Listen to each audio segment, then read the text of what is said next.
What's up, man? Appreciate y'all tuning in. Just want to hop on real quick, let y'all know that y'all have 6 days left to enter the rookie jersey giveaway. Click the link in the bio, subscribe to the YouTube, follow us on Instagram, TikTok, Spotify Music, Apple Music. Like 5 or 6 entries. Click below in the description. It'll take you right to it. Again, make sure you enter. Appreciate y'all tuning in. Hope y'all enjoy the episode. Maybe in this song, you shouldn't start by saying, Nigga, I said it, I know that you mad. I've emptied the clip over friendlier jabs. You mentioned my scene, I deal with his dad. I gotta go bad, I gotta go bad. It's hip-hop! Yeah, drop a 50 bag for the mom in the spine. Drop a bag 29 for the line. Just a line. I was really trying to keep it PG. I was really trying to keep it PG. If you had a set, they give you I know it's hot. I know it's hot. To civilian gang in real life, you PC. Keep your headphones up. Don't turn nothing down. You know who really bang and set my nigga Chuck Feel the T. moment. You know who even bang and set out there is CB. And nigga cold losing sleep on this, it ain't me. You better have some paperwork or that shit fake T. Can't be rapping about no but he still got it off though, Drizzy. I mean it's true, a I ain't gonna nigga lie. slap me for my AP. Just like how How you Metro feel? nigga slap Did he get for mopped? his Yes or wings. no? Did I what can I ask you? Did I tell him to be careful? Yes or no? And did you try and act like I was just delusional? Yes or no? No, I have a take on it, but it'll take too long to Don't explain. even go back to your hood and plant no money trees. Say you hate the girls, I would fuck like to with what hear you it really mean. I've been with black Oh, and yeah, white and okay. I everything was that's about in to say, I between. mean, You the I would black like to hear it up Messiah, here. wifing up They a wanna hear Miss it. Queen. I mean, the Then only- hit vanilla cream to help out with your self-esteem. Wait, On some say Bobby it, shit, say it. I wanna know what Whitney needs. Like, I'll just say, like, Kendrick was, like, strategic with, like, what he was doing, like, dropping back to back because it kind of, like, faded out what Drake was doing. But then, like, when you take a step back and look, it's like, if all that shit was lies that Drake fed him, like, it's just not credible to me. He fanned out. Forgive him. I just said Kendrick was more strategic with what he was doing, but, like, if there's lies, if I'm sitting here talking about you and then turn out to be lies, ain't y'all gonna be looking at me like goofy? The difference. See, so Shake that Drake and shake that freak. Yeah. We're not that kind of free. I'm talking about my nigga Dave. Dave. Okay, we call that shit. Follow them kids. Follow them kids. I was staring straight. We letting it rock. Y'all just be patient. Just relax. Everybody calm down. Like to keep it short, so let me paraphrase. Knew it was smoke when Abel hit us with the serenade. Niggas like, say, almost started reaching for my waist. Drop. Drop. Hey, Ron, you a hating too. No cap. You should hear your boy. That's because he fanned out on Abel. I was really trying to keep it. Hold on. What's this? People. That's it. Wow. Ay, mustard on the beat, ho, Debo, any rap nigga, he a free throw, man, damn, y'all a avalanche, tell him free throw, man. Sound like he about to free the slave. So what's up with these jabroni ass niggas trying to see Compton? The industry can hate me, fuck them all in the mama. How many options you really got? I mean, there's too many options. I'm finna pass on his body, I'm John Stockton. Beat your ass and hide the Bible if God watching. Sometimes you gotta pop out and show niggas. Certified boogeyman, I'm the one that up to score with him. Walk him down whole time, I know he got some hoe in him. I told you he better not say boogeyman. I told him. Drake. Did I not tell you? Did Did I tell you he better be respectful? Don't say boogeyman. What? I don't remember you saying none of this. Just make sure you hide your little shit. Oh, so that you just taking K down. Suppose you just lying on me like that? Like we didn't drop it. I went down to cool. Hey, don't worry about that's it. his approach. Certified lover boy, Certified. Cap. I'ma do my stuff. Yeah, hey, Why you trying like a bitch? Ain't hey, you tired? Trying to strike last a chord week I and it's said, probably A minor. Rock. Whoa. They not like us. They not like us. They not like us. Hey, Terrence, it's okay, man. Hold your head up. They not like You us. win some, you They lose not some. like us. He battle They not tested. like us. I ain't lost yet. Think the bay gon' let you disrespect Pop? I think that Oakland I so said big, last let's week that $1 Million stop. Baby joint was the song of the summer, Still pretending. and it was well on its way to be. Kendrick got that out of here so quick. Kendrick got that out of here so quick. What song? That $1 Million Baby joint. What Kendrick song got it out there? Listen to You're listening to it for sure. Welcome to Four Panthers fans only. Welcome. Sorry about that. I just needed to make sure everybody understood the magnitude of what we just witnessed this weekend because my God, Jesus. As you guys saw before the video started, we do have 6 days remaining for our rookie jersey giveaway. Make sure you enter. What 6 else? days, 6 guys. But yeah, man, welcome to FPFO. I'm your host, JJ. I'm your co-host, Terrence. I'm your producer, Tavian. 6 days, 6 guys. You get 6 entries. All that. No cap.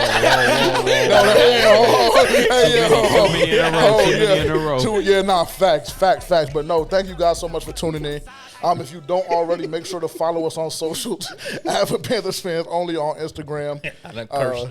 TikTok. For real. TikTok. You can find us at For Panthers Fans Only on Spotify. YouTube, you can find us at the G2S Network. And X, you can find us at FPFO_podcast. How y'all feeling this afternoon? I feel great. And I guess I'm going to say something because I feel great every day. I just can't have a great day. No, I'm happy that you feel great when we come in here and record. I am. I am. Every time. I feel amazing. Canes tonight. Go Canes. Go Canes. They need to get the job done. All I'm going to tell you, they better not play. I might be at the Stanley. I'm definitely going. I'm definitely going with you if you go. No cap. How you feeling? I'm here. Nah, I'm feeling good, man. I'm feeling good. I'm feeling great. Always blessed. Blessed as always, man. It's been a great week. Picked up a new hobby for the viewers listening. Feel like I'm gonna become a little bartender. That's my new little thing. I like to do that. So I'm feeling good. Is that like a substitute for alcoholic?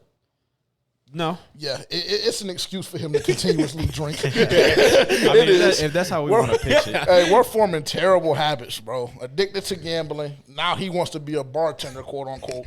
I mean, that's fine. And the first thing that I tasted from he got a lot of work. I'm gonna come here and tell the viewers. You should have tasted that. Now, mind you, that's only because it was a stout, and y'all just ain't, y'all ain't with it yet. It tasted like he just scraped that shit off the grill. Like literally had a grill taste to it. I don't know what it was. That's not it. That's not it. See, because yesterday I used a different type of beer. Today I used something a little smoother to bring it down a little. It's a learning process, bro. That's what it is. It's a learning process. You tried my second drink ever. It might have tasted like it got scraped off the grill, but that's neither here nor there. I wasn't even gonna go that far, but if it tasted like that yesterday, I mean, my God. Came a long way in 24 hours. Yeah, I mean, I will give him credit. It didn't taste like no grill, no char. Well, I'm glad you had a different experience. What, your experience wasn't that pleasant? It was more about the aesthetics. Oh, okay. I had a cinnamon stick in my That's what it called for. That's what it called for. I was like, what? Doing too. See, that's his problem. That's what it called for, bro. The recipe up there, you can look at it. Way too much. It said 1 full stick of cinnamon. I said, all right, I guess. I guess I'll give it a try. Nah, for real. But no, thank you guys so much for being here, man. Coming up on 600 subscribers, again, another milestone. We just hit 500, I want to say, like a week and a half, 2 weeks ago. So, the growth has been phenomenal to see, phenomenal to watch. We appreciate you guys being here again. Like, comment, subscribe. I'm going to say that a couple times today just because we so close. We might as well just go ahead and get it over the hump. This episode. Race to 600. Nah, for real, the race to 600, most definitely. And then again, of course, make sure you enter our rookie jersey giveaway. We want to give everybody the opportunity to win. So when you're hearing this, as we drop, like I said, right now you have 6 days left to enter. The last entry will be received on May 14th at 5 p.m., and then we'll draw a winner. So next week we will know who the winner is. Excuse me. We'll announce it on the podcast. We'll get in contact with whoever the winner is, and we'll make sure we get the jersey shipped out of your choosing. So very excited about that as well. And then, me and Rod, we've been scheming up a huge sweepstakes that we're going to do later on in the season. But like I said, we'll kind of keep that on the low or for right now. Trying to wait and see when, what's going to happen on Thursday as far as the scheduling and everything goes. But very excited about a lot of the things that we have coming up. But, yeah, man, today, what do we have on the agenda today? Going to finish up our draft recap for picks 5 through 7. So we'll take a look at that. I'm going to be relying on my producer and my co-host a lot for those because I really only dove into the linebacker that we drafted from Michigan the 7th round. So going to be relying on y'all. So I hope y'all do y'all's research because I really did. I'll be honest. I'm not going to sit here and lie to y'all or the people. So that just discredits any arguments that he throws out later today about the draft. Facts, I guess. About picks 5 through 7. Cool. Yeah. And just to go back to that giveaway, just make sure y'all pick somebody who is going to make the final roster. I'll leave it at that. Or Chew, our boy Chew. Shaw. Whatever. But yeah, so we'll wrap that up and then we'll talk about Rashad Penny and signing him, what that means for the roster coming up or for the depth chart. Like he said, there's going to be a couple of people that will not be Carolina Panthers, obviously, heading into August and September, but I believe we'll see a couple of moves before then. So we'll dive into those as well. We're going to give you guys juice, tap into a couple of Q&As, and Jaycee Horn, yeah, and then Jaycee Horn's 5th year. We'll talk about that a little bit as well. But yeah, y'all ready to get started? I guess if we, yeah. What if we what? Say what you need to say, bro. I was about to say, don't hold your tongue. If we got to carry it, then I guess. Yeah, carry it. All right, man. We're going to start with, who I'm going to start with? Jaden Crumpety. Sorry if I botched your name, little bro, if you watch. Jaden Crumpety. I think we're starting with, yeah, Crumpety, I thought we touched him. I thought we, pause. I thought we talked about him last week. No, we're starting with the 5th round pick. Yeah, we had number 5. Shaw? Yeah. We had Shaw. Yeah, he turned up. You go ahead, Tavian, because I did my research on him. You got a lot to say. You got a lot to say. I got him. So go ahead. My initial reaction to this pick was like, why? And my reaction now is still why, but now it's why the fuck? Because I mean, bro, he's short. He's smaller than what you want at the cornerback position. He's slow. He has little arms and little hands, and I just can't for the life of me figure out how somebody like that ends up getting drafted, finding their way onto an NFL roster, more or less like even in the 5th round. Like the 5th round is not even like a luxury pick. It's not a luxury position to be in the draft, but like that's what you spent it on? Smith Wade? Yes. You couldn't find nothing better. No. That's terrible. No. And you know why this happens? And oh, I'm sorry. Go ahead. Just while I'm still on him, at best, he'll be a special teams player. And we don't even know what that's going to look like in the year 2024. I mean, so we have to see, bro. At best, he'll be a special teams player. He'll be lucky if he finds life as a nickel. So we don't. Okay, well, I wouldn't be mad at that. That's number one. Number two, so we don't credit anything he did in the Senior Bowl? What? I'm just asking. You don't got to do all of that. You don't got to go all crazy. I'm just asking a very simple question. Why do we not give him credit for what he did at the Senior Bowl? Because for me... I'll tell you why right here. I'll just shut this shit down. What's the old boy that is the lineman for the Saints? Pete? The Penix. Or was it Penix? Trevor Penning. about. The one that was at the Senior Bowl, bro. just straight dirting dudes. The right tackle? Yeah, I think and he he's was the right straight tackle. dirting people in the Senior Bowl, and now he can't even barely find his way onto the field. That's why we don't credit anything that's done at the Senior Bowl. It But doesn't matter. We look at what you've done. We look at what you've done on tape. We look at what you've done on film. His numbers aren't crazy. Isn't he from a D2 university? Nah, he's from Arizona State or Washington State. Oh, okay. Well, Yeah, he D1. so he just ain't hitting on it? I mean, He's 5'11", 176. I mean, bro, that's not like this whole time. I'm thinking he's 5'8", And I feel 5'9". like That's not 5'11". Ain't and terrible. I'm not gonna lie, I feel like that's gas because every time I click on a player's like statistics bio on ESPN, is 2 inches taller than what they showed on draft night. At least for the Panthers. I haven't clicked on nobody else. But it's like, no, I'm Here we go with the narrative already. Because Cool. we're gonna talk about it with the next pick. But it is they be gassing. They spot them. It feels like 2 inches. They do that to everybody. I was about to say they do that for everybody. It's bro. not just the Panthers. It's cliques. I mean, that's what's gonna happen when you in cliques. That's what's gonna happen. They gonna gas it. They do it to everybody. If he is 5'11", we'll even give him. I'll say 5'10". I'm not mad at it. Well, cool. He's you he, talk weight about wise, he's small, but he had, 5'10" ain't terrible. He had more picks at the Senior Bowl than he did all season. Well, he just might not be a Had ball none, hawk. because he had zero. This pick, not even his fault, bro.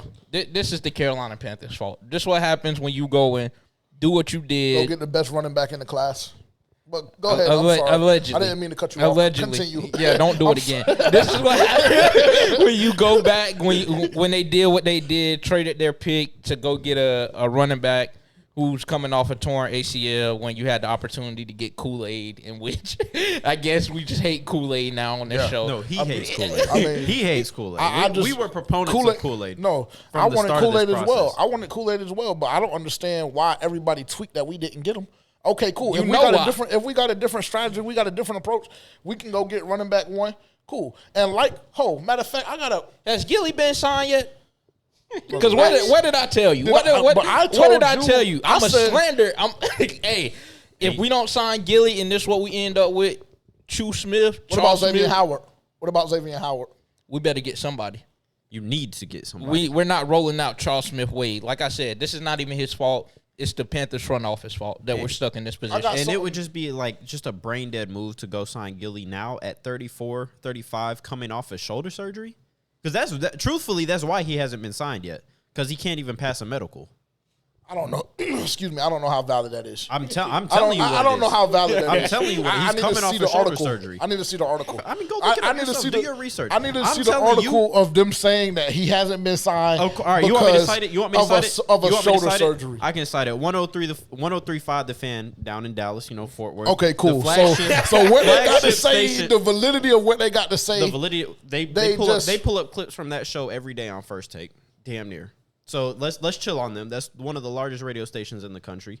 All right. He's so fanned out. Let's just chill on it. Let's chill on it. I'm just saying, let's chill on it. So according to them, he hasn't been signed because he has had shoulder surgery and cannot pass a medical. Okay, cool. And what source did who did they quote by saying that? Have they said any NFL executive, any GM, anybody has come out and said that? Brother, it's not my job to dive into their It's not my job to dive into their sources. They're my source. I'm just telling you, nigga, we sat there. We're not writing a fucking college paper. We're debating sports. Can I ask you a question? Did we sit ahead. there and listen to Cam Newton's whole podcast with Shay?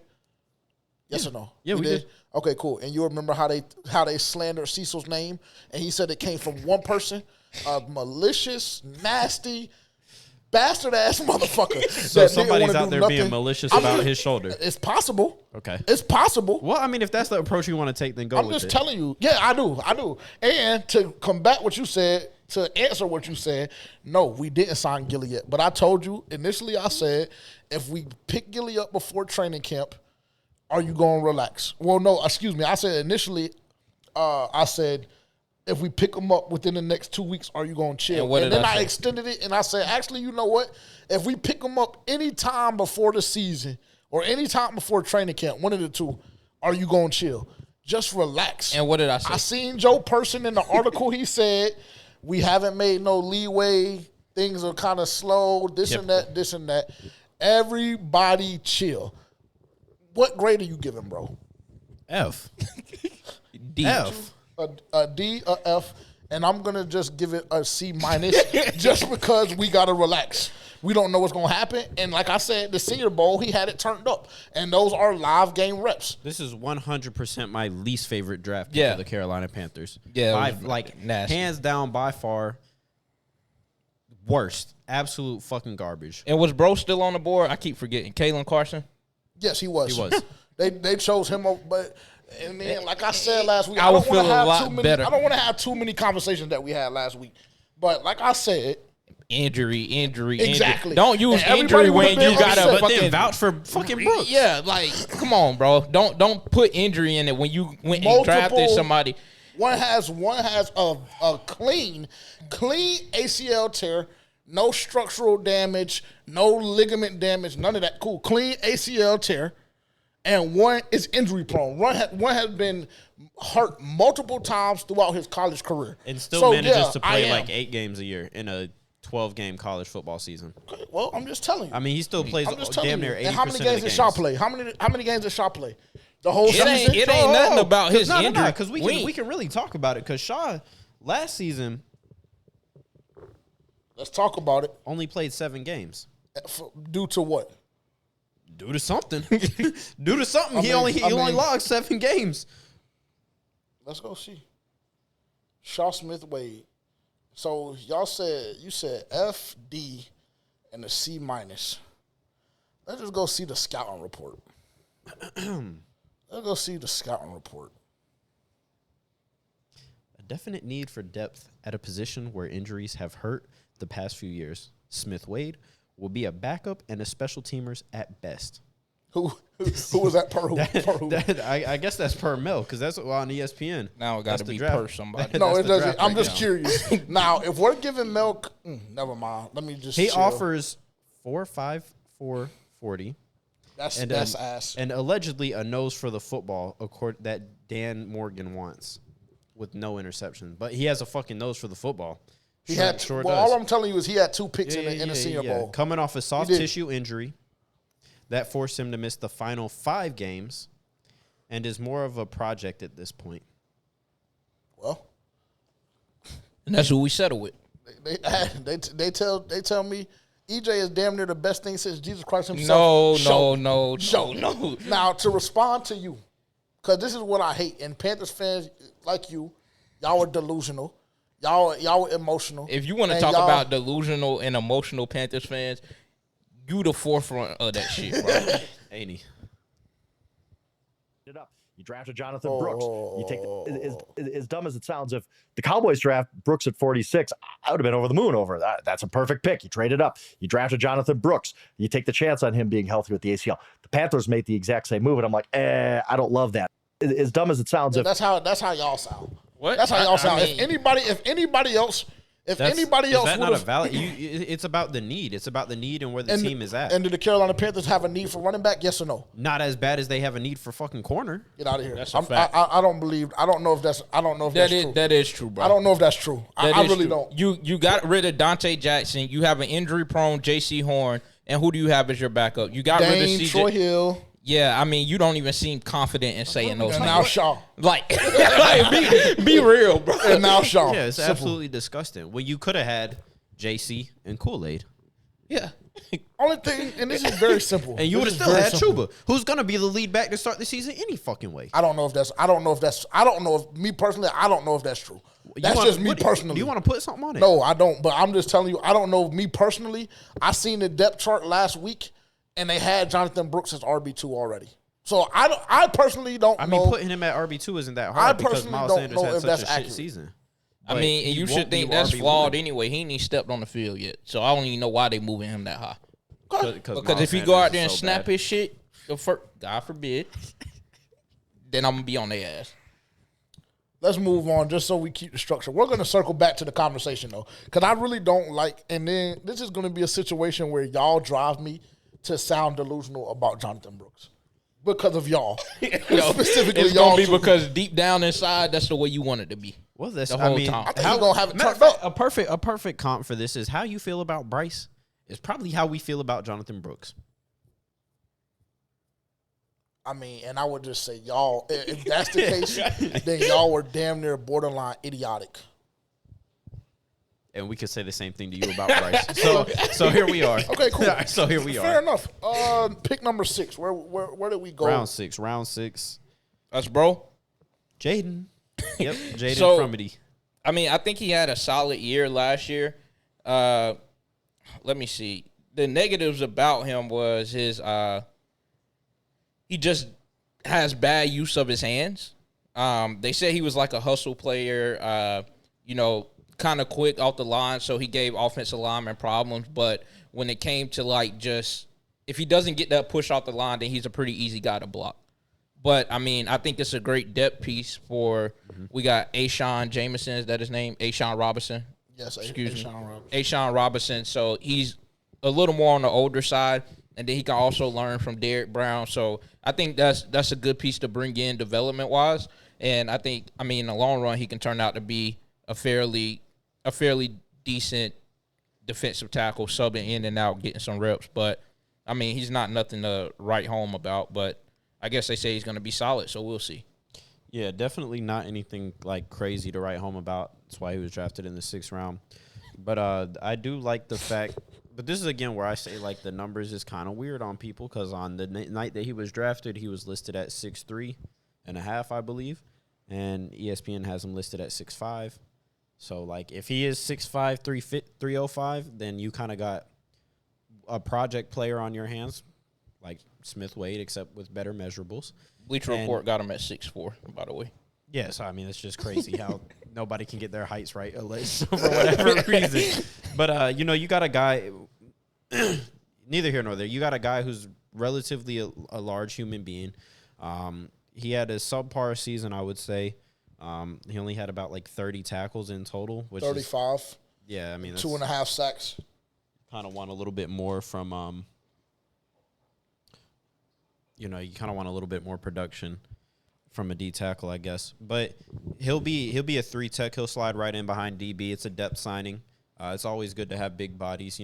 I say it every week, you win in the trenches. So I'm never going to be mad at a trench signing to give a little bit more depth. I don't think he'll ever be a 1 unless he could transition to 1, I guess. But with the way that they talk about his get off and his first step, I think he definitely projects more as a 3, and he'll be a nice fill in to give DB some breathers here and there. Great. I don't know. I haven't seen him play, so I'm not going to really give any expertise. I'm not going to give any feedback. Like I said, 35 I can look at the numbers. I haven't seen any film, so I'm not even going to do him the disservice of commenting on what I believe he will or can be because I haven't done my due diligence. So, I mean, this is a guy that I'll have to see step on the field and see what he offers at training camp. So I won't even give a grade, but it seems like y'all have done a little bit more than me. I'd say C+. C+, what do you got? What did you have him? B-. B-. Okay, cool. But Shaw is all right. Because I give him B- because I like him. I like where he can be projected. I don't like anything about Shaw, like nothing. I don't even like his name. Wow. Then pick 240, Michael Barrett. I like this guy. Lighting the ass. I like him.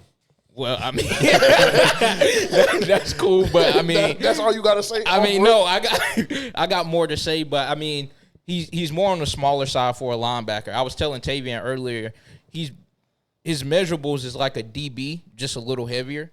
I mean, he's 5'11", 230. He's a good coverage guy. That's what they have. 239 if you ask ESPN. What is he? 6 foot 239 if you ask ESPN. And Bleacher Report 5'11", 233. So that's what NFL has him at as well, 5'11", 233. Yeah, I mean, like his scouting report said that he's a very good coverage guy. But when it comes to the run defense, like he's shit. Which I mean, I think we need more coverage linebackers. Frankie was pretty mid in coverage, I would say. A run stopper. Yeah, Shaq Thompson not great in coverage either. So I don't know how quick this guy will be thrown in a rotation because I know Josey Jewell, that's his name. I think he's a pretty good cover guy. So I mean, yeah, I mean that's really all I have to say about him. Just not good at stopping a run. I don't know how far that's going to go in the long run, and I think he had to put on a little bit more size for him to be like a prominent linebacker. But I mean, we'll see. For me, I like what he's able to do in the open field, and that his size may play a part in that. But I believe that his ability to tackle in the open field will kind of save him on some of those fronts as far as his size is concerned. Look, third team all conference, 2 years back to back. He played all 15 games last year, so he had the ability to stay healthy. I mean, I think that if I had to look at those background picks, 5, 6, 7, I would probably have him a little bit higher than 5 and 6 for me personally. I like him. You get that depth like we talked about. You automatically bring in more competition, and more competition for Jaycee, Shaq. Now, obviously, Shaq's position is solidified. That's, I'm not saying that by any stretch of the imagination, but I believe, like Dave Canales said with his post-draft press conference, iron sharpens iron.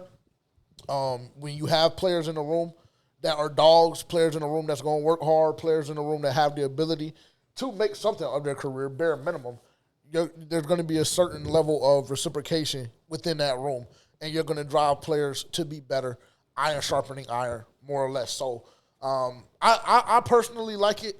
I'm interested to see. I will have my eyes on him and Trevin Wallace throughout training camp. That'll be one of the main groups. Linebacker is going to be one of the main groups that I'll look at during training camp this season, for sure. Special teams guy. Michael? Yeah, I think he'd be great on special teams. But, I think Frankie started there, so. I think he has the potential to blossom into something a little bit more because when I look at a guy like Barrett, I kind of like to look at a game by game and kind of see where they're at. Obviously he's been consistent, but where he had his best game of the season was where it mattered the most, and that was in that championship game against Alabama where he tallied 9 tackles, seven of them being solos, and he had a sack. He was just kind of flying all over the field that day, and that's for everything. That's where all the pressure's on, the lights are the brightest, and he really showed up in a big way, and I feel like you want to see that, especially if you're drafting a guy in the 7th. So he's a dog is what you're telling me. Could be. Could have that mentality. They said that's what they wanted to draft. Yeah. They might have found one. We'll see what his work ethic is like, but all I know is, from what I've seen, when the lights was the brightest, he played his best. Facts. And I feel like that says a lot about your character. I give him a C. I'm going to say a B. I'll say a B. 7th-round pick. Giving out another B-. I like both of these picks. Okay, cool. I'm not mad at it. Jaycee Horn. The Carolina Panthers decided to pick up his 5th-year option. This is something that we didn't get to touch last week, but I definitely wanted to come in here and have a conversation about it because I want to kind of gauge where we are on the set, how we're feeling about it. For me personally, this is something that you had to do. We have all gone on record. Well, actually, I don't know about you so much, Tavian, but I will say for a fact I know that me and Terrence believe that Jaycee Horn, when healthy, when available, is one of the better cornerbacks in the NFL. For me personally, I have him top 10. I don't know about you. I would love to hear where you have him at when that's the case. But I believe that Jaycee Horn is an elite talent. For me personally, it's very, very, very, very, very, very frustrating to see him get hurt constantly. 2 seasons ago, he did have the year where he was able to play 15 games. He had a stellar season, once again solidifying to me that he is one of the better cornerbacks in the NFL. And then we saw, on Christmas Eve in the Detroit Lions game, he's trying to make a play, ends up fracturing his wrist or whatever the case may be. And then we get torched the following week against Tampa Bay or 2 weeks after that, whatever the case is. That is just very, very frustrating because like Terrence says on this podcast all the time, the best ability is availability. I dicked it. You're just teetering the line. Yeah, facts. Yeah, I definitely was. Your best ability is availability. So I believe that's the case for Jaycee Horn. However, there's just simply no way the Carolina Panthers could have afforded to not pick up his option. We're looking at 2 years down the line. If we lost Jaycee Horn, we're looking at Dane Jackson. We're looking at Shaw. We're looking at Troy Hill. And I don't even know the details on Troy Hill's deal because I know that we re-signed him this offseason, but I don't remember if it was a multi-year deal, if it was just one season, whatever the case may be. But what I do know is that there was just simply no way we could risk not picking up Jaycee Horn's 5th-year option when you look at that cornerback room right now. And even if you do go get a guy like a Stephon Gilmore or Xavier Howard, who I mentioned earlier, those guys are older. Those guys are on the back end of their career. They are a good fix for 2 seasons at the max. And hopefully we'll see. Maybe this season Jaycee Horn earns himself an extension.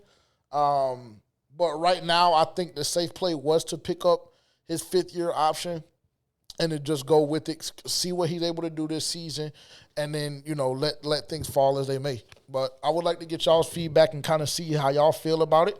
I think that it was the right move. Yeah, I agree. I mean, with what you, I hate to keep going back to this, but with what you did in the draft at the cornerback position, there's no way that you could afford to not pick up his fifth-year option. And like you said, ask me where would I rank Jaycee. I mean, I was campaigning for when he got drafted. Wherever y'all had Patrick Surtain at, put him above him. I like him better than Patrick Surtain. After what I seen DJ Moore do to him, I lost respect for him. So I like him better than Patrick Surtain. Most people have him top 10. So I think when Jaycee is healthy, he's top 10 as well.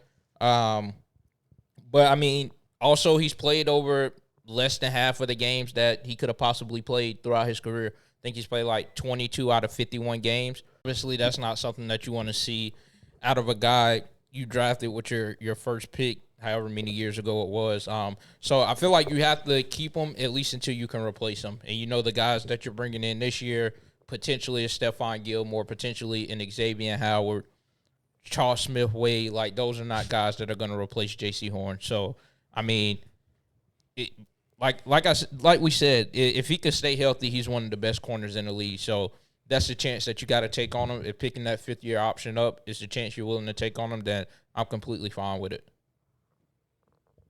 Yeah, I mean, you don't have a choice. You don't really have any other cornerbacks on your roster that can perform at an elite level consistently outside of Jaycee. Jaycee, at least when healthy, does perform relatively well. I would say he treads in that top 10 cornerbacks in the league territory when he plays and when he's out there. But the only problem is he's just never out there. And that's, again, going back to the draft conversation, why it was really imperative that you drafted a cornerback with some upside, because you need to take a chance on a guy who you need to add depth in that room, because there is none. You lost Deontay Jackson.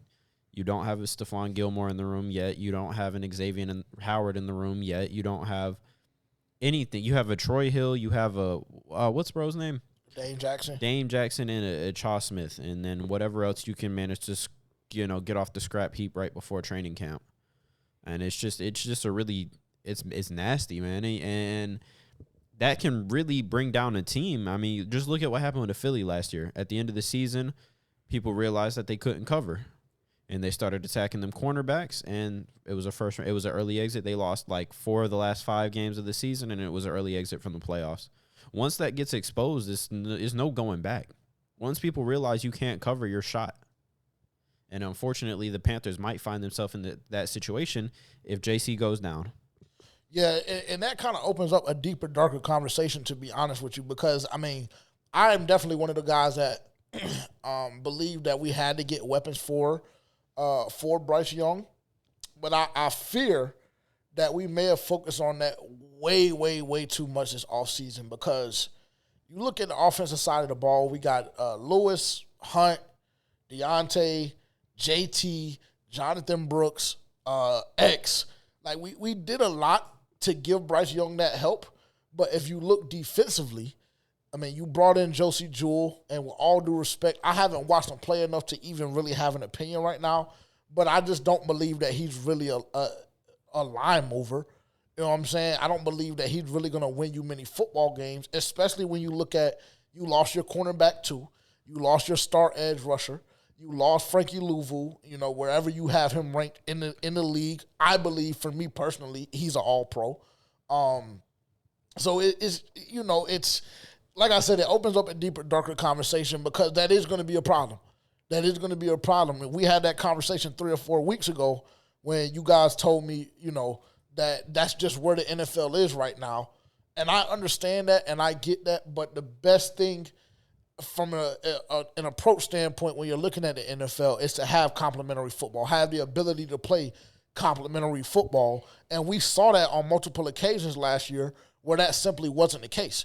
So now you take your strongest unit, which was the defense last year. We saw multiple games where the defense was only allowing, 12, 13, 16 points. And we said, I want to say, what was the number that we said? Do you remember? If your defense holds them to 17 or 18 points a game, there's no way that you don't win. There's no way you shouldn't be winning those ball games. Now it's just like you're gonna have to damn near be in a shootout every week. You're gonna put up 28 and still lose a game, and you're still gonna lose. So it's like I said, it's a deeper, darker conversation. as the offseason goes on, we'll look at it more because what kind of, what we haven't really touched on is the fact that at some point or another, these guys will start to get cut from different organizations, different teams, and we'll be able to kind of, pick off of that a little bit. I did see Dan Morgan mention a waiver wire not too long ago. I want to say last week he was talking about the waiver wire and our positioning there and things like that. So I think we're priority number one. Yeah, so so we got to go ahead and start getting active as soon as we have the ability to. But yeah, it's like I said, Well, just to circle back to that, like the defensive situation, I think that this puts a lot of pressure on the guys that you brung in. This puts a lot of pressure on Jadeveon Clowney. This puts a lot of pressure on DJ Wano. This puts a lot of pressure on Derrick Brown, because the only way that you can disguise terrible secondary is to have guys up front who can get to the quarterback. Very true. So, Derrick Brown, you just got paid. Go do what you got paid to do. Is that alarming, though? Because a lot of the times we see guys get paid. We see guys have phenomenal seasons, and then the year after or 2 years after, whatever the case may be, they become a shell of what we believe them to be. Don't be surprised when you see Derrick Brown's numbers dip this season. I think they don't have the threat of a DB on the outside. BB. While Brian Burns wasn't really much to write home about last season, he was still Brian Burns, and you still had to account for him. And I would say that there was probably game plans tailored specifically to stop Brian Burns, and that's kind of what allowed Derrick Brown to get free. But now it's going to be game plans tailored to stop Derrick Brown. So now it's going to be up to a DJ Wanham, a Jadeveon Clowney. Bro, that we just brought from the draft, Crumity, he's going to have an opportunity, in my opinion, as well. I'm not going to put too much stock in a 6-rounder, but. Which I think Derrick Brown's numbers is going to dip because he had he had a historic year. Yeah, he had a historic year. So, that's very hard to follow that up. But, at the same time, you just got to do what you got paid to do. Like, all of these guys that we bought in to get opportunities, Jadeveon Clowney, you're on the back end of your career. This is your chance to, playing for your hometown team, basically, from out of South Carolina. So, this is a chance to, do what you've been looking to do. DJ Wano, very young guy. This is a chance for you to get that star status that you're probably searching for. You don't have a better opportunity than this. So, that side of the ball has to step up. But, in the long run, you're still going to need another corner. You have to sign another corner. Yeah, it's bad. It's essential. Yeah, I was about to say it's essential. But go ahead. I was going to say, to the other side of that argument, though, this is exactly why I said to y'all. That's where I was going to, I think. Yeah, to y'all on YouTube that has something to say about my predictions for Bryce Young. This is exactly why Bryce Young is going to go Fed this year, because he's really not going to have a choice. You done loaded up the offensive side, and you're going to find yourself in a lot of games where you're going to have to put up a lot of points to even be competitive, because this defense just simply is not going to be the Carolina Panthers defense that we've grown accustomed to since like 2012, where they were just they were a unit. It was the driving force of the team. While you had Cam, while you had C-Mac, you had DJ Moore, everybody knew the Carolina Panthers ran through Luke Kuechly and that defensive side of the ball. So that's you're going to see a shift in culture for the Carolina Panthers, and that's exactly why Bryce Young is going to go Fed this year, and y'all niggas don't know what y'all talking about. So get off my nuts. Well, that being said, another name, and I'm just going to throw this out here, and I'm going to say it quick, and we're going to move on.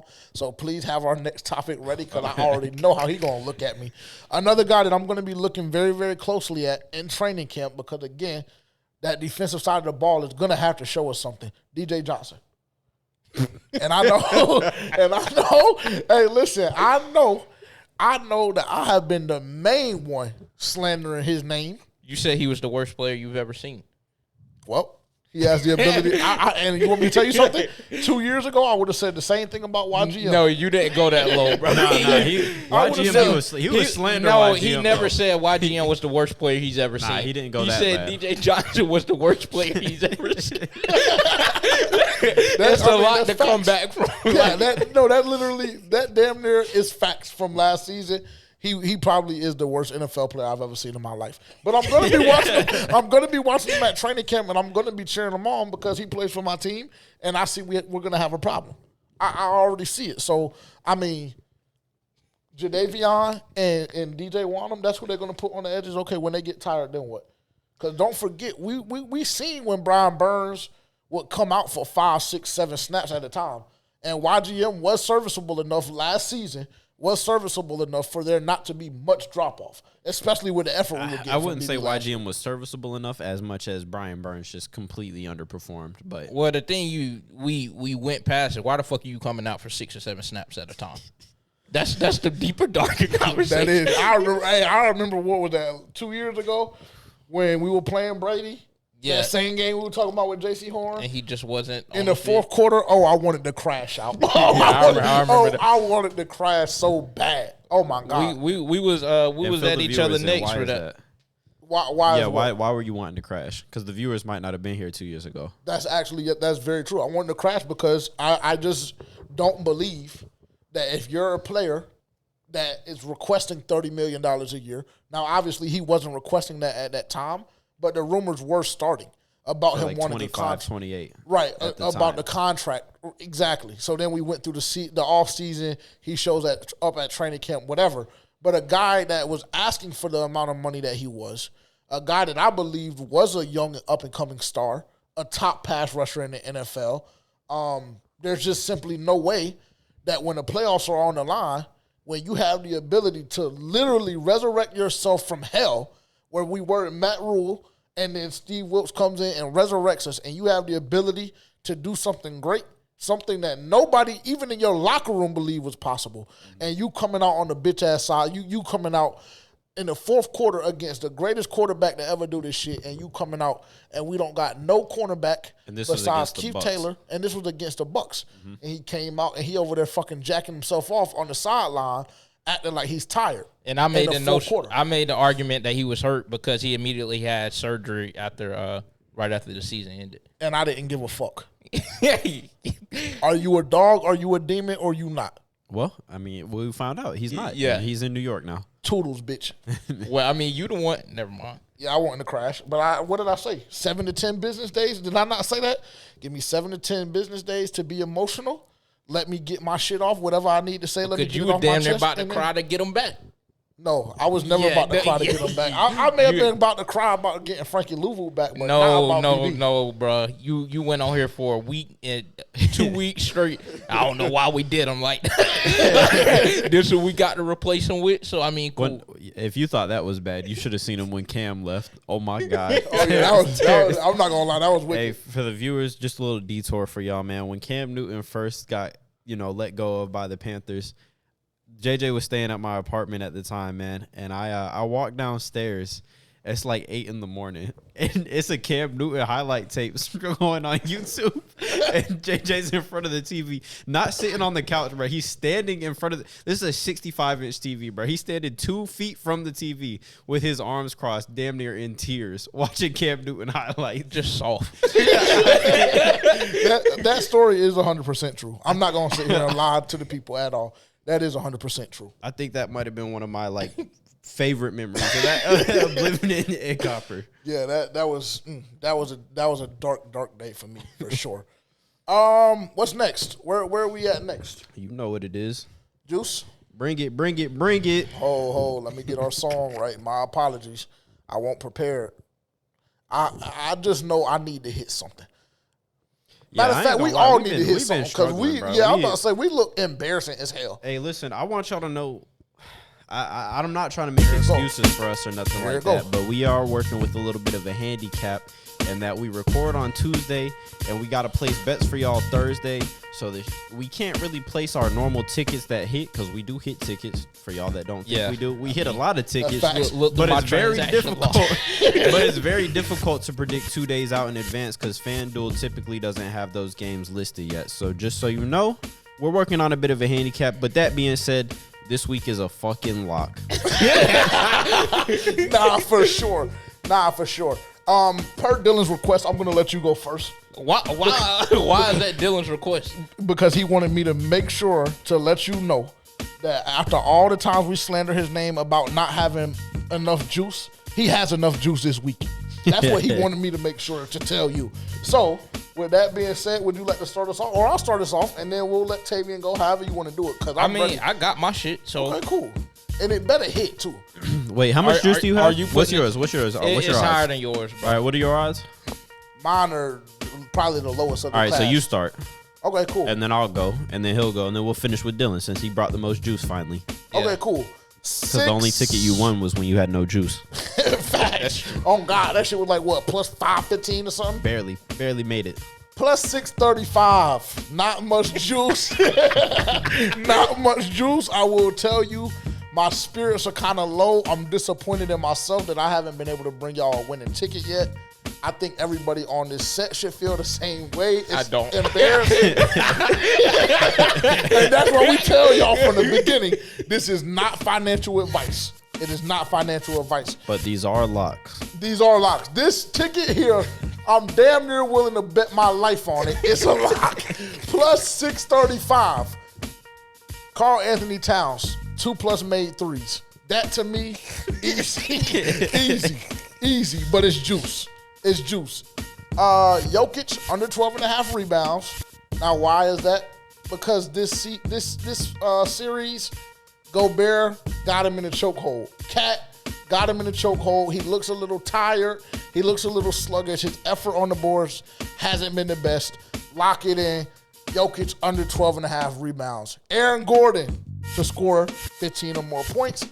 And of course, the baddest motherfucker in the NBA right now, Anthony Edwards, 4+ rebounds. Jordan's bastard. AKA Jordan's bastard for sure. 4+ rebounds, lock it in, plus 635. It's going to get you paid. 10 to win, 63.50. You said Aaron Gordon is wrong? Yeah. Ain't nobody else doing shit. I mean, Jamal Murray, they got him acting like a bitch, crying on the sideline. And I'm not going to lie to you. For y'all that don't know, I referee in my spare time on my side. That's my side hustle. I'm going to go ahead and let y'all know. If somebody were to ever throw a heating pad at me and I'm on the court, I'm killing his ass. I'm just letting y'all know right now. What you would have did to Mike Malone then? The way he was yeah. He wouldn't have been able to get that close. Yeah. He wouldn't have been able to The get rep that was close. chatting to him, though. I ain't going to lie. That's because Mark Davis. Out. Yeah, Mark Davis is really that nigga. I'm not going to lie. So he just really wanted to let his nuts hang. I would have smacked the shit out of him.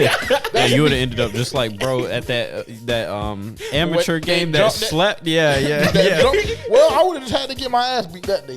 Because there's just simply no way you running up on me like that. I have never in my career as a referee, umpire, nothing, had nobody run up on me like that. And them baseball coaches like running up on niggas too. Never in my life. I would have smacked the shit out of them. Me personally. A little too heavy for them to be running up on. That's exactly my point. And my dad done taught me some new shit too. But some pressure points. Nah. We gonna keep that off air. Here we go. Juice. Now, listen, I know I've been letting y'all down. I do apologize. It's been some tough sledding. However y'all feel about y'all's tickets, just know I done had worse. So, just let's keep it there. Here we are with the juice for the week, 1278. That's what our odds are. We got Denver Nuggets money line. They're not getting clipped 3 times in a row. We're talking about the defending champions here. Come on, be fucking for real. Be for real. Now, that being said, Ant-Man, he's still going to get his. Ant-Man plus 25. Take that, lock. Boston Bruins. Now this gets a little dicey, but here we are with the Boston Bruins, man. We're taking the Boston Bruins over the Florida Panthers money line. And then to finish it off, we're going to go with the New York Knicks, man. I love the energy coming out of the city of New York. The energy's so good, I might have to go back. And I don't even like New York. Plus 1278, man. Lock it in. It's a lock. Go ahead and get your free money. What is that, 3 legs? 4. 4? I like it. I'm not mad. I like that one. I might tell that, actually. All right. What y'all been waiting for? Okay, cool. The most juice. This is a 4-leg Not ticket. the most. The second most. Yeah, but he don't even really count because this is his first time ever having juice. So, anyway, 22-19. This is all Denver and Minnesota games. Same game play. That's on Friday, correct? That's on Friday at Got 9:30 p.m. Eastern Standard Time. So you got plenty of time to get your shit in.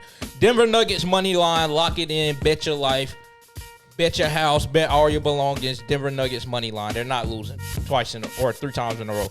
Anthony Edwards scoring 30 plus. I mean, it's just gonna happen. They're not going to go down without a fight, but And that's where the tickets lost. unfortunately, they're going to get clipped. Denver Nuggets first half money line, including a tie. Ooh, So, I mean, like that. I like that. I'm not mad at that. If Denver wants to win this game, they got to make a statement by halftime. Yes, Because just like if Minnesota did. Yeah, because if it looked like anything like it did last night, they're going home. And then the whole ticket is dick. Jokic to record a triple-double. That's not hard. I mean, it's just not hard. You said under 12 and a half rebounds, cool. He'll get 10. I can live with it. 10 assists. That's easy. If he can't get nothing in the paint, all he gonna be doing is passing that hole. Interesting. And you telling me he can't get 10 points? I mean, be fucking for real. And what was the number? Plus 22-19? Plus 22-19. Okay. Lock. A little juicy. It's a little It juicy. is a little juicy for sure. The most juice. Clip. Nah, All right, go for ahead. sure. Go ahead. Niggas hate back. You be the first one to when a Hey, you ticket. know what's so You crazy? be the first one in the chat when a ticket falls short. I ain't mad at it. I did that shit one I time. ain't mad. I did that shit one time. You know what's so crazy to me? Last week I came in here and said Ant for 30-plus points, and I got ridiculed. I got slandered. Niggas, just watch the film back. That's why like we record. Just go watch the film. I got slandered. Now all of a sudden, he on my D.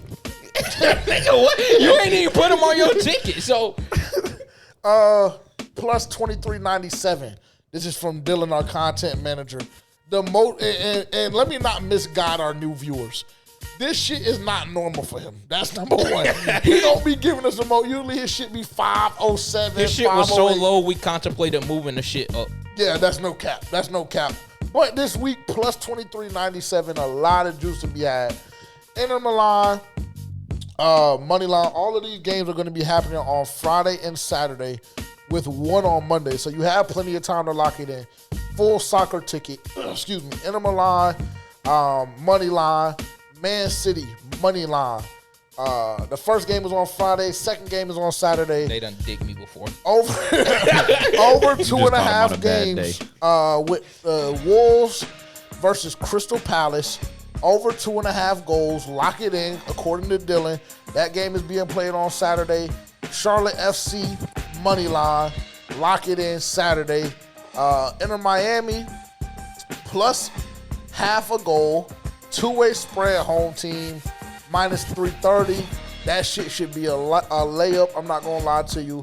Atlanta United money line, that's happening on Saturday as well. And then Barcelona money line on Monday. Like I said, plus 23.97.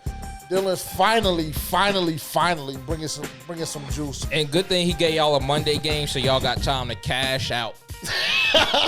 Nah, for real, because I will say if 6 of them legs hit, we always say ride it out. Over in the You always say that. Shout out to overs and unders, our group chat. We always say ride it out. But Shout out to Yak. Should have cashed. I would have told you if I had seen the message sooner, my boy. I hate to tell you. yeah, that would have had me. I would have fucking cashed. That would've had Terrence me. was sitting on the right or wrong. You was sitting on the couch and what you asked me, ride or cash, and what I say. He said cash, but you know me. I was like, they up by 10 and a half. Like, Ride it. they can't get the job done. I said cash. If you put in 5 and you up 260, cash that shit now. Cash it. Ain't no point. I ain't mad at it. You win and you lose so long as the outcome is income. Want no income when you Who fucking was dick a that? ticket. Who was that? Wayne or Sean? I don't Long even as the remember. outcome is income. Who is that? Sound It's, like, it's one of them. I think it's on that song that you're referencing. You win some, you lose some. sound like Sean. I think that is a big Sean bar. Let us know in the comments. Also, speaking of the comments, like, comment, subscribe. Run the shit up. Run our analytics up. Put the bell icon on. Every time we drop, y'all need to be tuned in. I'm not going to lie to y'all. New feature on YouTube, man. If you hit the like on this video, fireworks pop up over the screen. Go ahead and hit it. I mean, I had so many comments that would get us canceled. So I'ma just keep it to Go ahead and hit I'ma it. just keep it See to the fight. myself. You don't believe me? Hit the like right now and find out. Nah, for sure. Hit the like button. Even if you dislike it, if you don't fuck with it, I don't care. Cool. If you It all dislike it, ain't counts no the same. fireworks though. Yeah, nah, facts. Pussy. It ain't no fireworks. Yeah, never mind. But do like, comment, and subscribe. We work very hard to bring y'all this content every week. We got the whole production on the way. Or actually not on the way. We have the whole production every single week. We're rolling out a brand new set within the next 2 or 3 months. Got a lot going on. Like I said, the sweepstakes that we're doing later on in this season, I mean, it'll be earth-shattering. I mean, I don't think that anybody else is going to be doing it. I'm not sure that anybody else has done it from a production, from a podcast standpoint. But I'm best excited believe about after it. we do it, everybody gonna try it because that's just kind of what happens. Everybody likes to bite. Yeah, that's what happens. Everybody does be biting. Don't need to get him sure. started, bro. Don't need to get him I'm started. gonna chill today. I'm not on that type of energy. Shout out to Dunk, because that's my nigga. And that's all I'm gonna say. Shout out to Dunk. Shout out to Unnecessary Bluntness, everything he got going on over there. That's all I'm gonna say. Yeah, shout out to Dunk. Anybody else? Not particularly. I mean, I ain't mean to put you on the spot. Yeah, I mean, damn. Like, what you want? Like, how you want me? You trying to put me in a bind? I was like, just asking. You my dog, though. You not. You want to shout anybody out? Yeah, I'm about to Because say you didn't shout anybody last time, and I just feel like Shout when it was what? never mind. when we were on a time restriction last week. Yeah. The reason why we were on a time restriction last week. I don't know what niggas are talking about. And that's how they do. That's exactly how I went to a Canes game. Okay? Here we go. Whoopity-doo. Who did the Panthers sign recently? Rashad Penny? Rashad Penny. Let's dive into it. I've been seeing a lot of theories going around. Brooks cut. I mean, like I told Tavian last week, bro, don't put the legitimacy of the podcast at risk, bro. I've been seeing a lot of theories going around. Jonathan Brooks has not been with him, with the exception of hating ass Terrence, because he already don't like the nigga, but cool. But there is somebody named Miles. There is somebody that's named Miles. And really, are these two separate topics, the Rashad Penny and the roster, the depth chart, whatever? Nope. They're all together, right? Yep. I thought so. Okay, cool. This is going to open up a conversation for us. We go out and we sign Rashad Penny. Now, Rashad Penny, he's had his ups and downs. What was it, 2 years ago when he had a good little run with Seattle? Yeah. That is his connection to the Carolina Panthers. They went out, brought him in. Last year was with Philly. Is that accurate? Yep. Let's go see. Let's just go look at the stats real quick. I know that they're not. Yeah, I was about to say. He didn't do nothing. I know that they're not anything crazy, but we'll do our due diligence. What's that back that Philly has, a little scat back? Boston Scott? Nah, the other one. Kenneth Gainwell? Gainwell, yeah. Couldn't beat out Gainwell. I mean, I don't understand how we're calling Miles Sanders the first one out when, I mean, didn't he have the job over Rashad Penny? Miles Sanders had the job? I mean, yeah, but no, things have changed. No, because Rashad Penny came in after Miles was gone. In 2018? Rashad Penny wasn't with Philly. Rashad Penny was with Philly last season. Yeah, he was only with Philly. He was only with Philly last year. He was with Seattle originally. So he played the first 5 years of his career from 2018 to 2022. And I know how to do math. The first 5 years of his career, he was with Seattle, and then he went to Philly after that. He only had played in 3 games, 11 carries for 33 yards. I mean, the year before that, where he did have juice, he had life.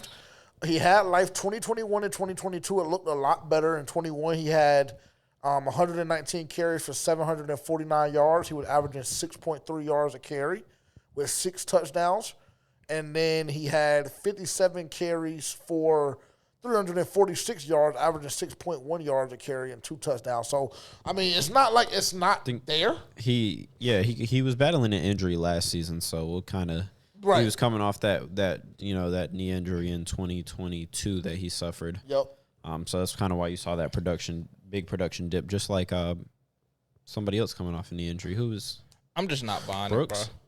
Let's be serious. I just failed to see what he can do, like what dynamic he brings than already what we don't have. We already have everything that he brings. Camp body. And I mean, he is an I don't agent. think so. He's an agent running back. Their shelf lives isn't high, and I just don't see him beating out Jonathan Brooks. Obviously, I was trolling earlier. I don't see him beating out Jonathan Brooks, Miles Sanders, or Chuba Hubbard. I also don't even see him beating out Raheem Blackshear, because I think if anybody is gone, he would be he will be gone before Miles.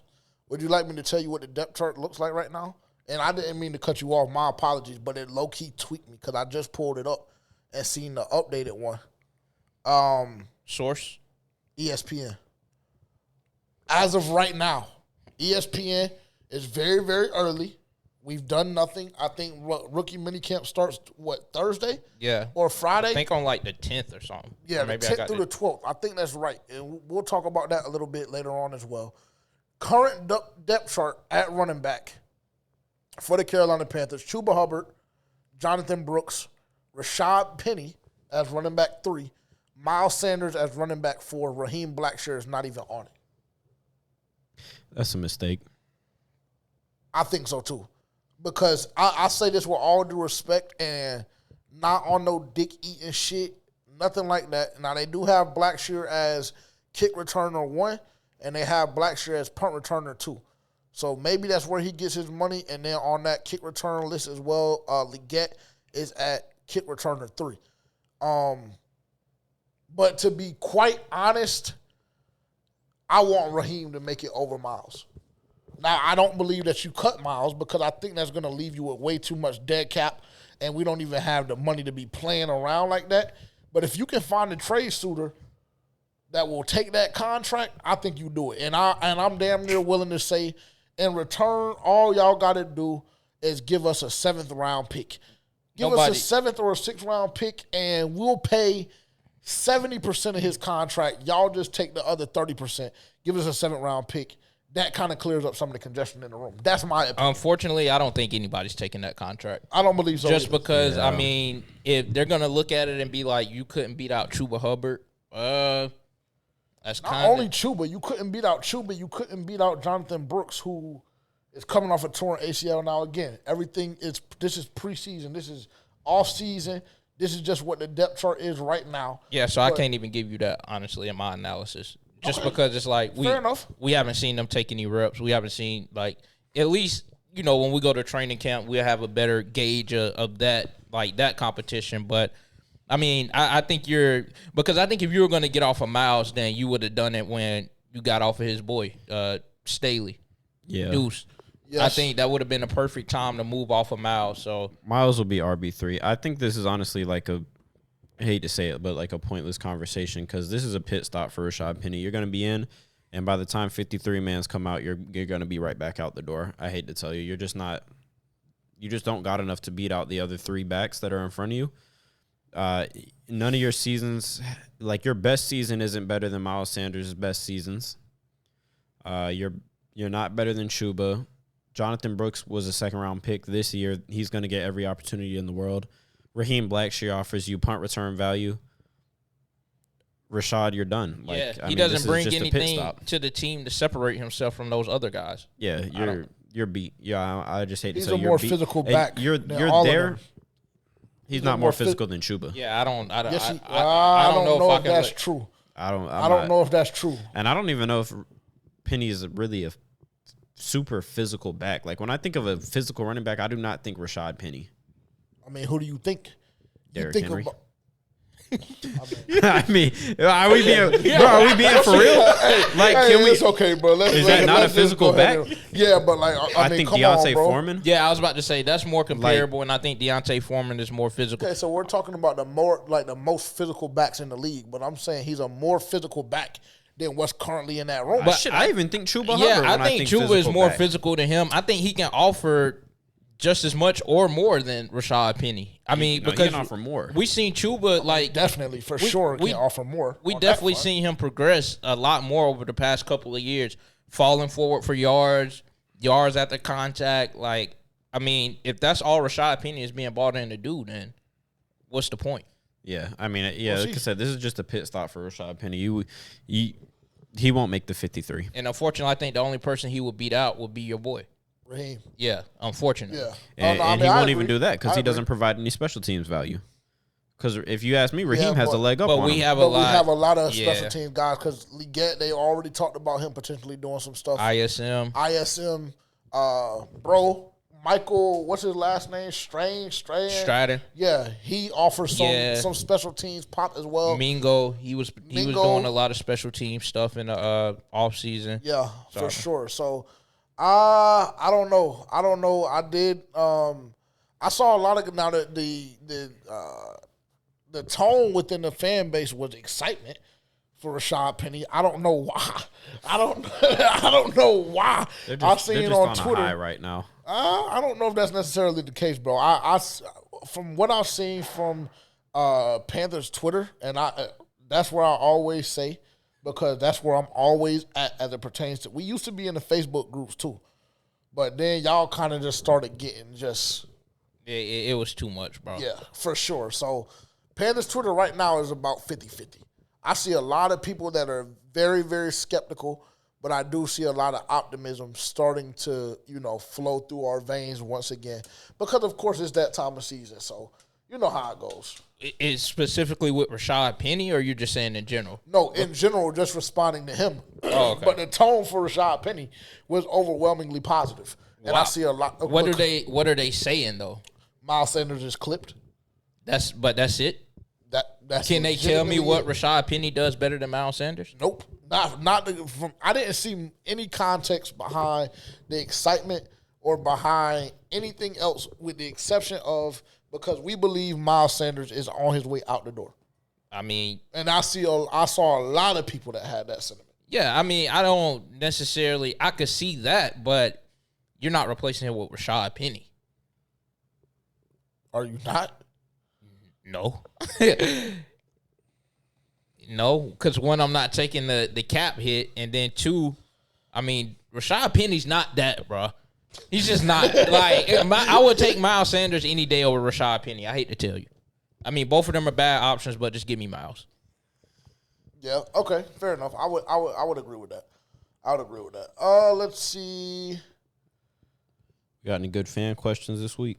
Yes, but before we get to that, rumors today officially on the rumor mill. Terrace Marshall Jr., how do y'all feel about that?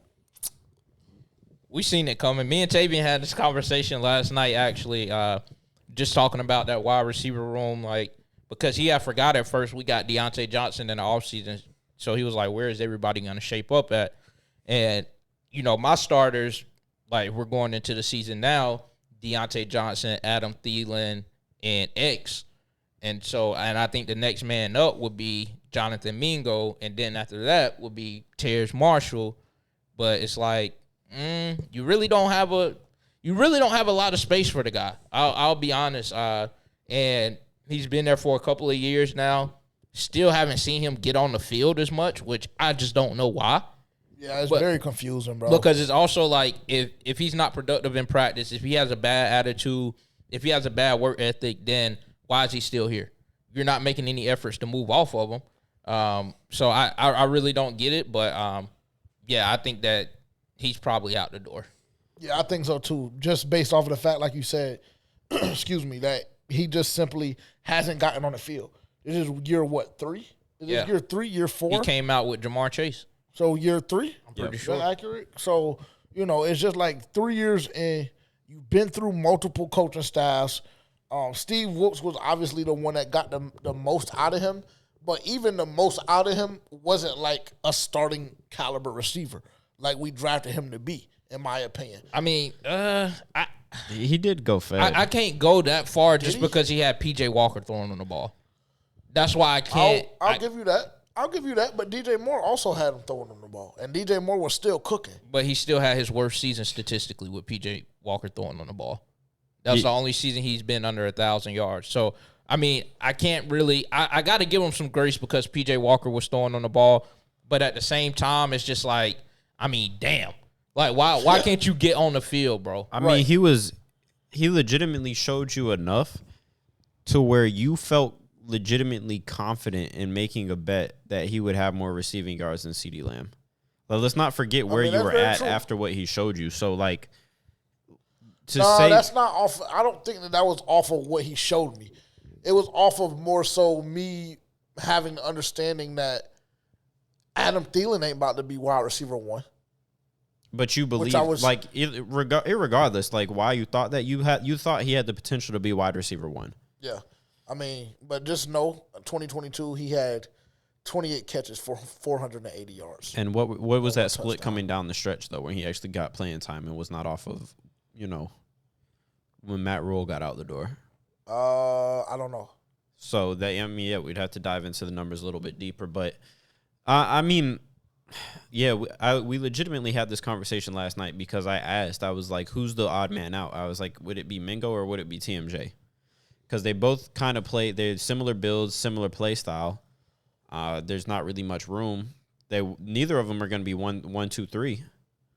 No, so absolutely. They're going to be 4, so they're battling for that 4 spot, and then you throw ISM in there, who legitimately could beat one of them out. Jalen Croker, yeah, a lot of people have been gassed up on him too. So I don't want to say this real quick because he said that you have TMJ at 5th, the 5th receiver at best. And I think ISM will clip him. That's just me personally. Maybe that's just a personal thing. I think ISM will clip TMJ. It's possible. Wholeheartedly, Okay. though, I think it's the best move for both teams. The Bills need receivers. The Panthers need to move off of TMJ. It hasn't worked. You drafted him as a project. You drafted him because of the potential for his upside. He hasn't really found a rhythm in Carolina with any of the coaching staffs. I would love to see him go fed in Buffalo, though. I would because too. I legitimately just want to see what he can do because we haven't seen it. I mean, we've seen a splash of it for like 2 games, but we really haven't seen like what he can do when he gets valuable minutes. So I just want to see what the fuck he can do. Right, you pair him with the Keon Coleman and with Josh Allen throwing them the ball, could be fun. Yeah, could be fun. Interesting. I don't know. Training camp is going to be a blast this year. I do know that because it's a lot of things that I need to see. I wonder how the coach is going to take it. Like, is he going to be on that weirdo stuff where he tries to hide the players on the other opposite field, or is he actually going to let the fans be involved? Well, I haven't been to their practice field in Charlotte, so I don't really know how. That is true. That's but they do have different. Just off videos. They have like a big ass like covering, like not dome over, but like to block the spectators from looking. Hopefully, it's not the same. They took that down. Okay. The blow up little inflatable joint. Not the inflatable thing, but I'm saying like they have like their fence is high enough on the back, and they have little Panthers like paper with the on. tree line and all of that. So it's kind of hard to see unless they take that down. But they're going to open it up. No, just how the Panthers training, how the Panthers practice field is. Yeah. Oh, okay. They're gonna make it spectator friendly. I don't know how they're gonna do it, based off of how it's set up.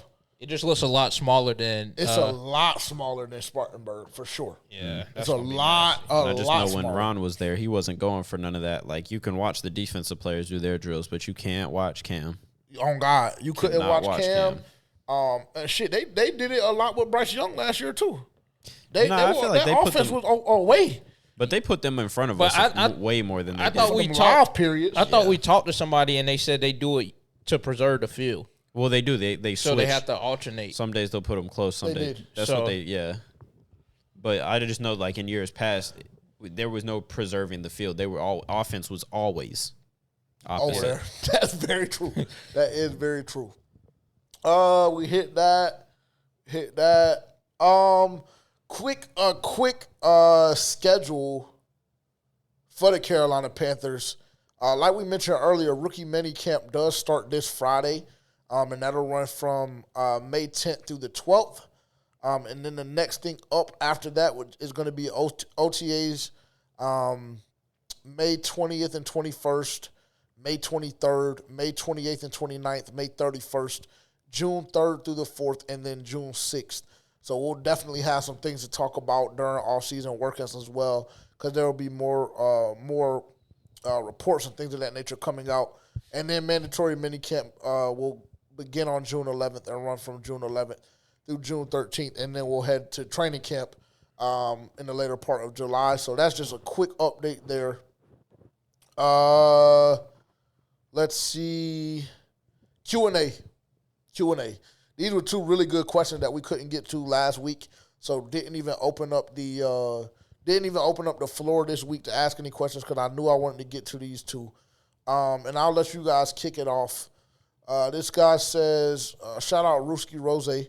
I'm concerned about the center position. Should we go after Connor Williams? I mean, have at it. You have a right to be concerned. I think a lot of people are, just because who's moving the center again? Austin Corbett. Austin Corbett, which I think he's played center before, but I don't think it's his primary position. So, I mean, and we've seen Austin Corbett battle injuries as well. So, I mean, back-to-back years. Yeah, there's definitely a right to raise concerns there. I just don't know this point in the offseason, about to head into training camp pretty soon here. I don't see them going out to get anyone else personally. What about you? Because Connor Williams came from Dallas, and then he went to Miami, and now he's a free agent. So what do you think about just that name and then about the center position as a whole? I mean, what I think about him from his time in Dallas is light in the ass, can't move anything. We let him walk out the door because he was just getting moved. Like, he wasn't very good. He got beat out by Connor McGovern, who we also let go to Buffalo. Just wasn't a very good player, but we also had him at guard. Then when he was in Miami, he transitioned over to more of a center. He played center for Miami, and apparently from what I heard and following up on the guy, he made a lot of strides as a center and played relatively well for them until last year when he kind of blew out his knee.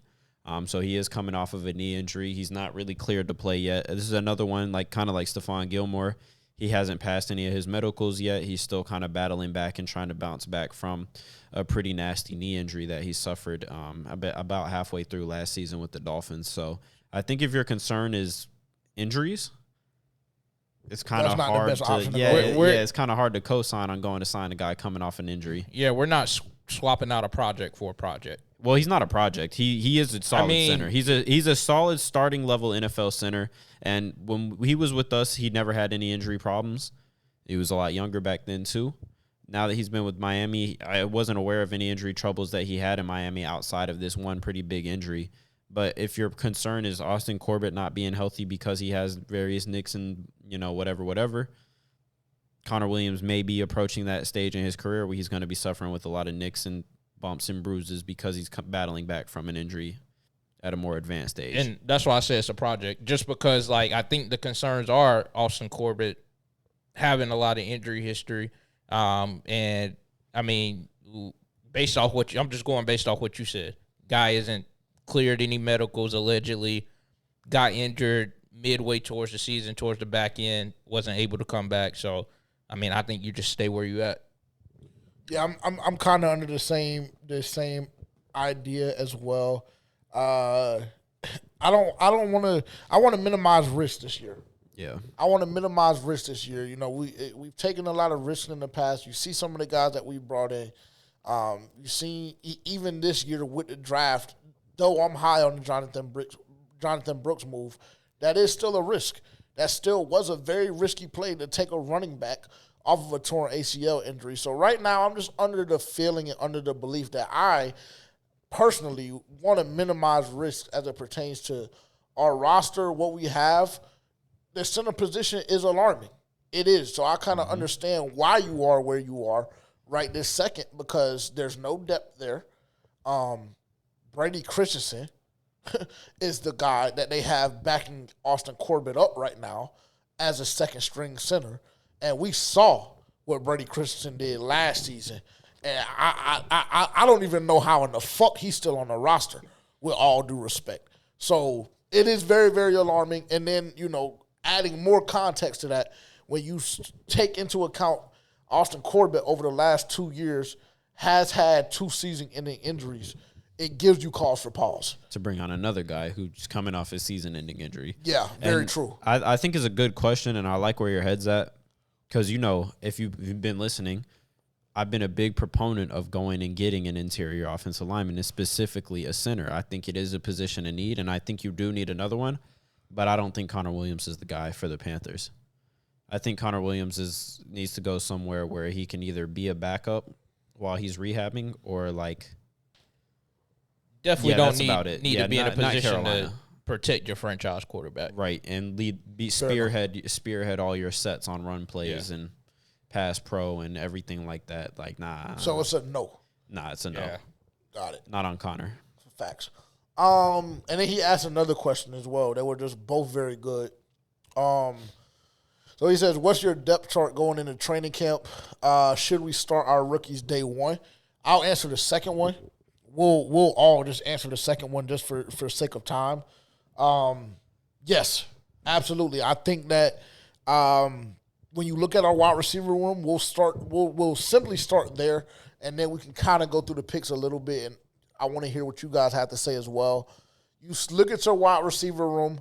We just had a full dialogue on Terrace Marshall Jr. and his lack of production since he's been with the Carolina Panthers. So, that's a guy you kind of move out of the way. Deontay Johnson, obviously, is already told by Dave Canales, he's the X. He's going to be wide receiver one. He's going to be, for the overwhelming majority, who our progressions are going through. Adam Thielen, we already seen, him go for 1,000 yards last year, but we do understand that he is a bit slower. He is a bit older. So then that gives you the opportunity to move a guy like X right into that other outside receiver position, slide Thielen into the slot, and now you have Deontay, Leggett, and Thielen, and that wide receiver room looks a lot better. It does. Rolling out on Sundays, game plan-wise, you can do a lot more with that over a Jonathan Mingo, with all due respect, or with Thielen being your wide receiver one, whatever the case may be. So absolutely on that front. Jonathan Brooks is another guy as well. To me, Jonathan Brooks going into training camp, bare minimum, should be running back too.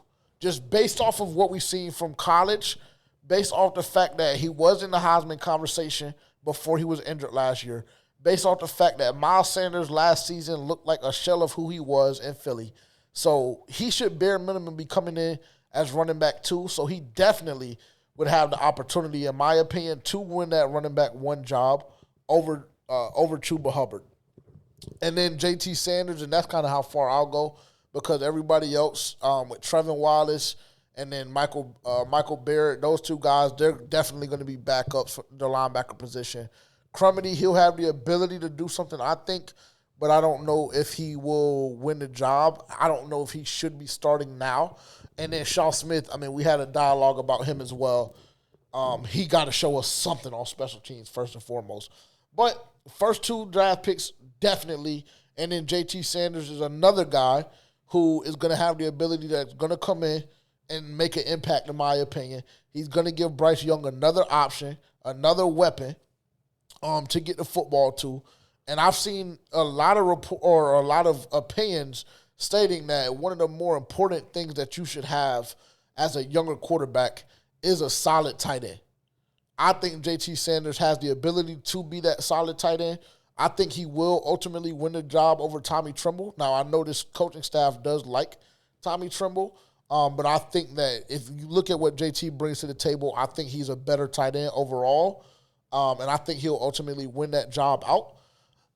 And so, to answer the second question, I do believe that our rookies, specifically our first four, or our first three rather, should definitely have the chance to compete and be starters on this team. Because, if you look at what we did last season, nobody's job, with the exception of Bryce Young, Adam Thielen, Derek Brown, and that's it, should have a starting job, in my opinion.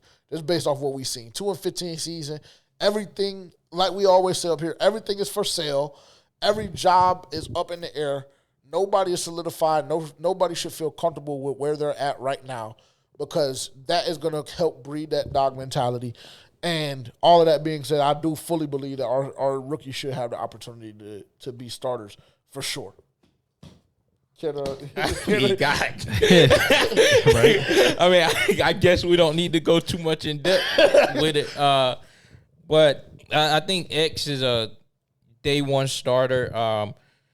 You traded up to get the guy first round. So, and we seen the lack of separation receivers had last year. We seen how pedestrian that room was outside of a 33-year-old Adam Thielen.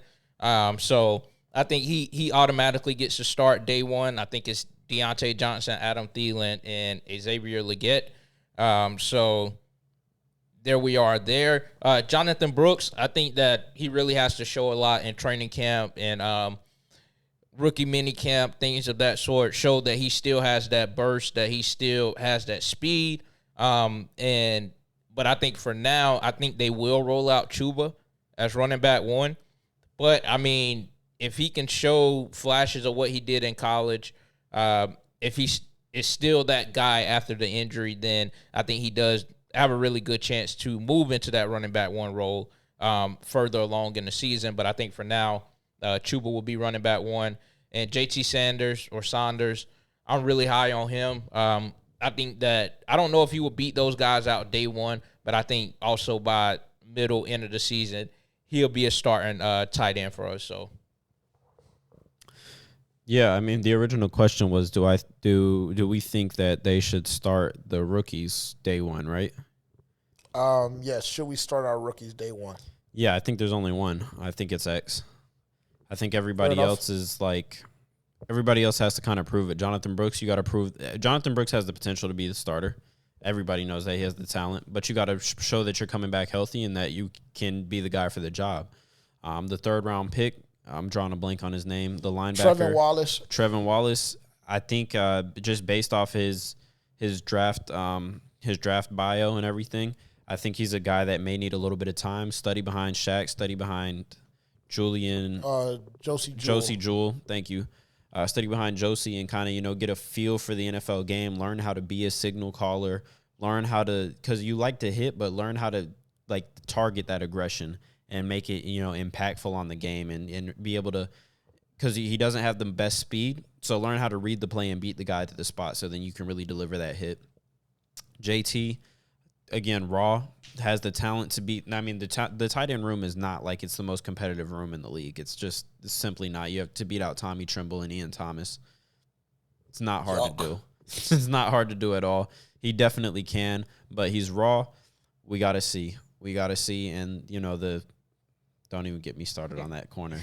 So I'm not even going to say nothing. I'm not going to touch it. Far. So most of the guys are just going to be rotational pieces. Like, they're going to touch the field day 1, but only one of them are going to be actually starting day 1, I think. Xavier. Day 1, yes. Day 1, X is the only day 1 starter. Everybody else is potential to, get some playing time, but I think it'll be year 2 when you see most of these guys take the field at the start of training camp as the day 1 starter. But I do think, bro, the 7th round linebacker, I think he has potential to beat out the 3rd round linebacker. Yeah. I think so too. Just from a speed standpoint. From a speed standpoint and just from a pure football. One played at Kentucky, one played at Michigan. Yeah. A little bit of a different caliber programs there and different caliber players, I think, when it comes to their mentality and their mindset for the game. For sure. So. Oh. That's all I got. Yeah. Oh, you about to piss on yourself earlier or what? Something? Or you were just done? Yeah, no, I was about to piss on myself. Did you let a little out? Yeah, I did. I'm about to do it again though. It's been a long process. If only y'all knew half the shit that goes on behind the scenes, man. Nah, for real. That alone should want to make you like, comment, and subscribe. Or dislike. Like I told you earlier, I personally don't give a fuck. Just enter the giveaway. Enter the giveaway. 6 days left.